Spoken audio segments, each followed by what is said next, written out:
যুলহজ মাসের এই প্রথম 10 দিন পৃথিবীর সর্বশ্রেষ্ঠ 10 দিন, পৃথিবীর সর্বশ্রেষ্ঠ 10 রাত, রমাজানের শেষ 10 রাত। কিন্তু দিন হিসেবে রমাজানের দিনের চাইতেও শ্রেষ্ঠ দিন যুলহজ মাসের 10 দিন।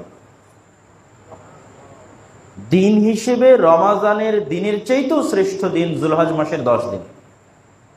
এই 10 দিনের মধ্যে সর্বশ্রেষ্ঠ দিন হচ্ছে আরাফার দিন, আর এই 10 দিনের মধ্যে সবচেয়ে মহান মর্যাদামণ্ডিত দিন হচ্ছে ঈদুল আজহার দিন। আর এই 10 দিনে পৃথিবীর সবচেয়ে বড় একটি ইবাদত বাস্তবায়ন করা হয়, সেটি হচ্ছে হজ, যা এই 10 দিনের মধ্যে বাস্তবায়ন করা হয়। এই 10 দিনের মধ্যে পৃথিবীর আরো একটি বড় ইবাদত বাস্তবায়ন করা হয়, তা হচ্ছে আল্লাহর সন্তুষ্টির জন্য কুরবানি। এই জন্য এই 10 দিন পৃথিবীর সর্বশ্রেষ্ঠ 10 দিন। রাসূলুল্লাহ সাল্লাল্লাহু আলাইহি ওয়াসাল্লাম হাদিসে বলেন, সহিহ হাদিস, মা মিন আইয়ামিন আল আমালুস সালিহু ফিহা আহাব্বু ইলাল্লাহি মিন হাযিহিল আইয়াম। আল্লাহ সুবহানাহু ওয়া তাআলার নিকটে পৃথিবীর আর অন্য কোন সময়ের আমল এতটা প্রিয় নয়, প্রত্যেক যে আমল এই যুলহজ মাসের 10 দিনে করা হয় তা আল্লাহর নিকটে যত প্রিয়। রাসূল সাল্লাল্লাহু আলাইহি ওয়াসাল্লামকে জিজ্ঞেস করা হলো, ইয়া রাসূলুল্লাহ ওয়ালাল জিহাদু ফি সাবিলিল্লাহ, আল্লাহর রাস্তায় জিহাদ করাও কি অত প্রিয় নয় আল্লাহর নিকটে এই 10 দিনে ইবাদত করার চাইতে?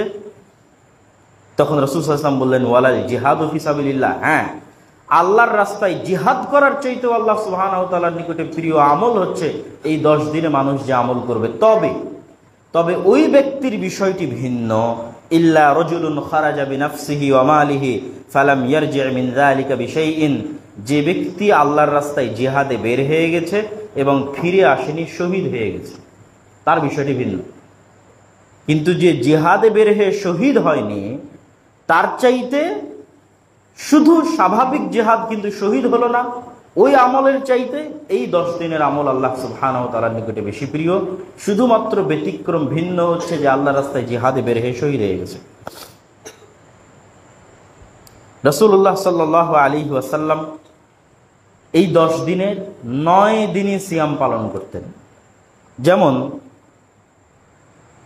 রাসূলুল্লাহ সাল্লাল্লাহু আলাইহি ওয়াসাল্লামের স্ত্রীদের থেকে বর্ণিত, কানান নবিয়্যু সাল্লাল্লাহু আলাইহি ওয়াসাল্লাম ইয়াসুমু তিসআ যিল হজ্জাহ, রাসূল সাল্লাল্লাহু আলাইহি ওয়াসাল্লাম যিলহজ মাসের 9 দিন সিয়াম পালন করতেন। ওয়া ইয়াউমা আশুরা, আশুরার দিন সিয়াম পালন করতেন। ওয়া সালাসাতু আইয়ামিন মিন কুল্লি শাহর, এবং প্রত্যেক মাসের 3 দিন সিয়াম পালন করতেন, এবং প্রত্যেক সপ্তাহে 2 দিন সিয়াম পালন করতেন, সোমবার এবং বৃহস্পতিবার। তো এই নফল সিয়ামের লিস্টে যুলহজ মাসের প্রথম 9 দিন আছে। রাসূল সাল্লাল্লাহু আলাইহি ওয়াসাল্লাম স্বাভাবিকভাবে নিয়মিত যে নফল সিয়ামগুলো পালন করতেন তার মধ্যে যুলহজ মাসের প্রথম 9 দিন আছে। আর আশুরার সিয়াম, সেটিও কিন্তু আমাদের এই 4 হারাম মাসের অন্তর্ভুক্ত। আমরা যে পরপর 3 হারাম মাস গণনা করলাম, যুলকাদা, যুলহিজ্জা, তারপর মুহররম, এই মুহররম মাসের 10 তারিখই হচ্ছে আশুরার দিন। তাহলে আশুরার সিয়ামও এই 4 হারাম মাসের অন্তর্ভুক্ত, আরাফার সিয়ামও এই 4 হারাম মাসের অন্তর্ভুক্ত, যুলহজ মাসের প্রথম 9 দিনের সিয়ামও এই হারাম মাসের অন্তর্ভুক্ত। রাসূলুল্লাহ সাল্লাল্লাহু আলাইহি ওয়াসাল্লাম আরো বলেন, মা মিন আইয়ামিন আ'যামু ইনদাল্লাহ ওয়ালা আহাব্বু ইলাইহিল আমালু ফীহিন্না মিন হাযিহিল আইয়ামিল 10।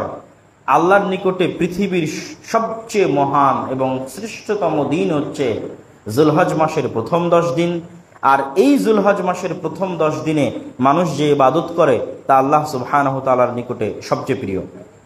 তো আসলে এই 10 দিনে কিন্তু মানুষ পৃথিবীর সর্বশ্রেষ্ঠ ইবাদতটা বাস্তবায়ন করে, তা হচ্ছে হজ।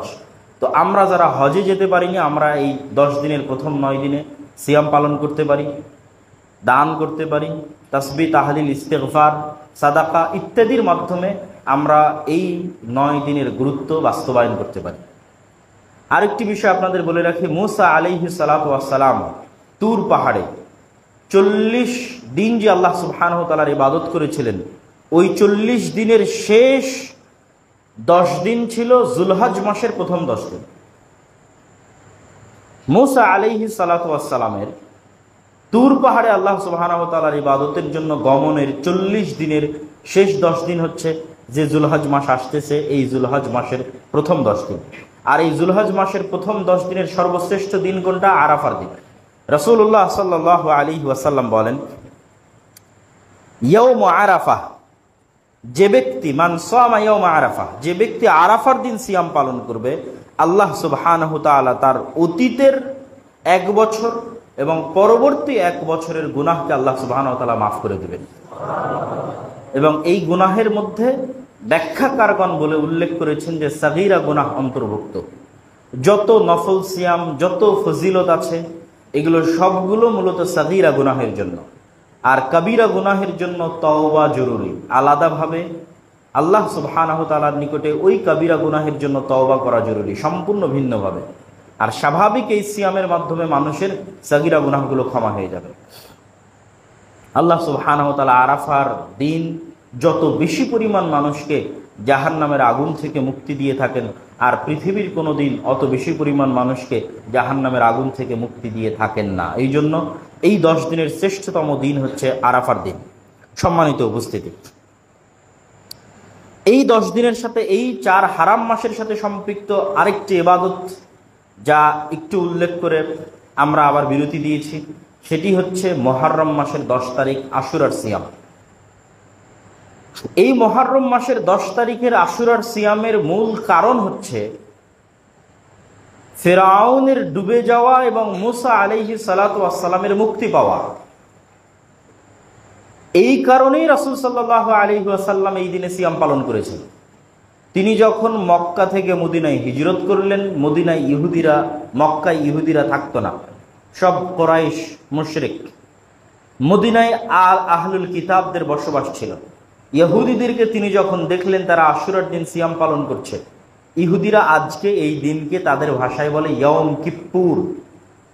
গুগলে যদি কেউ গিয়ে সার্চ দেয় যে ইয়ম কিপ্পুর, তাহলে ওটা ওই দিন যেই দিন আশুরার দিন। তো রাসূল সাল্লাল্লাহু আলাইহি ওয়াসাল্লাম তাদের জিজ্ঞেস করলেন, তোমরা এই দিনে কিসের সিয়াম পালন করছো? তো এই দিনে আল্লাহ সুবহানাহু ওয়া তাআলা মুসা আলাইহিস সালাতু ওয়াস সালামকে মুক্তি দিয়েছিলেন ফিরআউনের কবল থেকে। তার শুকরিয়া স্বরূপ মুসা আলাইহিস সালাম সিয়াম পালন করতেন, তাই আমরা পালন করি। তো উত্তরে মুহাম্মদ সাল্লাল্লাহু আলাইহি ওয়াসাল্লাম বললেন, আমি তো এই শুকরিয়া আদায়ের আরো বেশি হকদার, আমার আরো বেশি দায়িত্ব এই দিনের শুকরিয়া আদায় করা, এই জন্য আমিও সিয়াম পালন করব। কিন্তু তাকদীরের লিখনী অনুযায়ী, ভাগ্যক্রমে রাসূল সাল্লাল্লাহু আলাইহি ওয়াসাল্লামের মৃত্যুর বহু পরে ওই দিনে রাসূল সাল্লাল্লাহু আলাইহি ওয়াসাল্লামের নাতি হুসাইন রাদিয়াল্লাহু তাআলা আনহু শহীদ হন। রাসূল সাল্লাল্লাহু আলাইহি ওয়াসাল্লামের মৃত্যুর মাধ্যমে ওহী বন্ধ হয়ে গেছে। তার মানে আল্লাহর নবীর মৃত্যুর পরের কোনো ঘটনাই শরীয়তের অন্তর্ভুক্ত হওয়ার সুযোগ নাই। তাহলে যেই ঘটনা আল্লাহর নবীর মৃত্যুর পরে সংঘটিত হয়েছে বহুদিন পরে, সেটা কোশ্চিনকালেও শরীয়তের অন্তর্ভুক্ত হতে পারে না। রাসূল সাল্লাল্লাহু আলাইহি ওয়াসাল্লাম এই দিনকে শরীয়তের অন্তর্ভুক্ত করেছেন মুসা আলাইহিস সালাতু ওয়াস সালামের মুক্তির কারণে। এই জন্যই মুসা আলাইহিস সালাতু ওয়াস সালামের মুক্তিতে মুহাম্মদ সাল্লাল্লাহু আলাইহি ওয়াসাল্লাম নিজেকে দাবি করলেন যে আমি বেশি হকদার এই দিনে সিয়াম পালন করার এবং আল্লাহর শুকরিয়া আদায় করার। কিন্তু দুঃখজনক হলো সত্য কি, যে আমরা আমাদের একদল মানুষ সেই দিনে হুসাইন রাদিয়াল্লাহু তাআলা আনহুর মৃত্যুকে সামনে রেখে শোকের যে প্রদর্শন, এটা কোনো মতেই ইসলাম সমর্থন করতে পারে না।